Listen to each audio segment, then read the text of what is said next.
Inaudia. कहानी है रामपुर गांव की, जहाँ के मर्द महिलाओं को हमेशा नीचा दिखाने की कोशिश में रहते। अरे अभी तक खाना नहीं आया, क्या मुझे एक और शादी करने की जरूरत है? नहीं जी नहीं, ऐसा मत करना, वरना मैं कहाँ जाऊंगी। खाना लेकर मैं अभी आई जी। गांव की पंचायत में भी फैसले हमेशा औरतों के खिलाफ ही रहते। Inaudia. मैं जो फैसला सुनाता हूँ वो भगवान की आज्ञा होती है। इस लड़के ने अपने मन से शादी करके अच्छा नहीं किया। लड़के को घर भेज दो और इसकी शादी इसकी जाति की किसी लड़के से करवा दो, लेकिन ये लड़के, इसे तो गांव के बाहर निकाल दो। नहीं नहीं जमींदार साहब, ये क्या बोल रहे हैं? ऐसा नहीं हो सकता। मेरी बेटी मासूम है, इसे अच्छे बुरे की समझ नहीं है। अरे कहाँ जाएगी ये बेचारी? कहाँ जाएगी? इतनी चिंता है तो पूरे परिवार का गांव निकाला कर देते हैं। बेचारे पूरे बसे बसाए परिवार को गांव छोड़ना पड़ता है। चाहे जो हो, अगर बेटियों को कंट्रोल नहीं कर सकते तो गांव में रहने का कोई मतलब नहीं है। यहाँ औरतों को दब कर रहना होगा। कोई भी अपने हिसाब से कुछ नहीं कर सकता, सब ईश्वर की मर्जी से ही होगा। तभी गांव का एक आदमी दौड़ा दौड़ा आता है। सरपंच साहब, जमींदार साहब, वो कालिया है ना, उसकी बेटी पढ़ने के लिए शहर जा रही है। अच्छा, ये कब हो गया? और कालिया की हिम्मत कैसे हो गई ऐसा करने की? लेकर आओ उसे और उसकी बेटी को। बस फिर क्या था, हाजिर हो जाते हैं कालिया और उसकी बेटी सरपंच के सामने। अरे कालिया, ये क्या सुनने में आ रहा है? बेटी को इंजीनियर बना रहा है तू? और ये बता, गांव में तो स्कूल नहीं है, फिर कहां से इतनी क्लास पास कर गई तेरी बेटी? राधा, जो कि कालिया की बेटी है, उसे लगता है कि सरपंच उसकी तारीफ कर रहे हैं।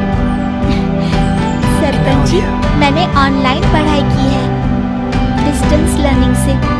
सभी में मैंने अच्छे नंबर पाए हैं, जिसे देखते हुए शहर की इंजीनियरिंग कॉलेज में मुझे स्कॉलरशिप मिली है। वाह जी वाह, क्या होती है ये? पहले तो ये बताओ, फिर आगे की बात करते हैं। पूरा गांव राधा की बात सुन रहा था और राधा बोलती जा रही थी। तो ऐसे मैं फ्री में एक अच्छी शिक्षा लेकर गांव में जो कुछ परेशानियां हैं, जैसे बिजली, पानी और इंटरनेट जैसी समस्याओं के लिए काम करूंगी। मैं गांव को शहर से जोड़ने के लिए पुल का निर्माण करवाने का प्रस्ताव रखूंगी। मुझे पूरी उम्मीद है कि जल्द ही हमारा गांव भी तरक्की की राह पर चल पड़ेगा। राधा की बात सुनकर सारे गांव वाले ताली बजाने लगते हैं। सरपंच को समझ नहीं आता कि वो क्या करे। चुप रह नादान लड़की, गांव के खिलाफ जाने के लिए तुझे गांव से बेदखल कर दिया जाएगा, वो भी पूरे परिवार के साथ। और हाँ, अगर ठीक से गांव में रहना चाहती है तो ये पढ़ाई लिखाई छोड़ दे। हम तेरे लिए गांव का कोई होनहार लड़का देखेंगे। तभी गांव का एक आदमी बोल पड़ता है। अरे नहीं नहीं सरपंच जी, राधा बिटिया जो बता रही है, अगर वैसा हो जाए तो हम लोगों को पैसा कमाने के लिए बाहर नहीं जाना पड़ेगा। हाँ जी, और ना ही कोसों दूर पानी के लिए भटकना पड़ेगा। हमारे बच्चे भी अच्छी पढ़ाई कर सकेंगे और आगे बढ़ेंगे, ना कि हमारी तरह खेती करते बैठेंगे। क्यों गांव वालों, राधा बिटिया का साथ देना चाहिए ना? सरपंच देखता है कि गांव राधा के साथ है तो वो चुप हो जाता है। वो घर आकर अपने सलाहकार से बात करता है, जो बहुत ही चालाक किस्म का इंसान होता है। अरे सरपंच साहब, आपको बहुत ही होशियारी से काम लेना पड़ेगा। एक बार गांव तरक्की कर गया, यहाँ के बालक पढ़ लिए तो कोई ना पूछेगा आपको। और फिर ये जो बेटा और बेटी है ना आपके, इनको भी आम लोगों की तरह ही जीवन जीना होगा। हाँ, लेकिन करे तो क्या करे?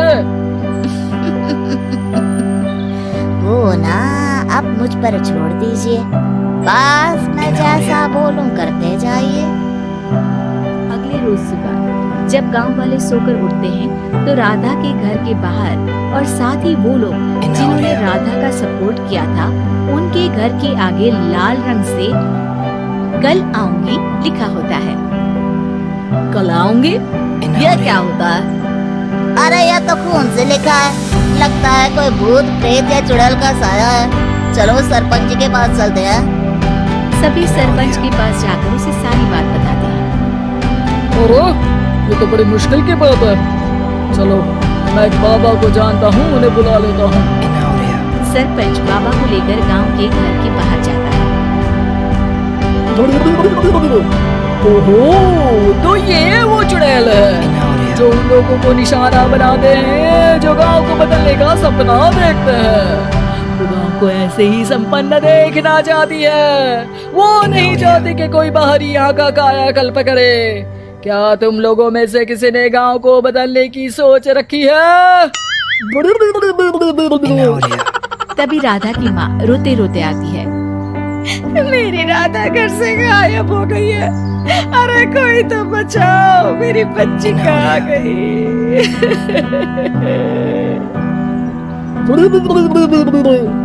ले गई वो चुड़ैल, तेरी बच्ची को ले गई।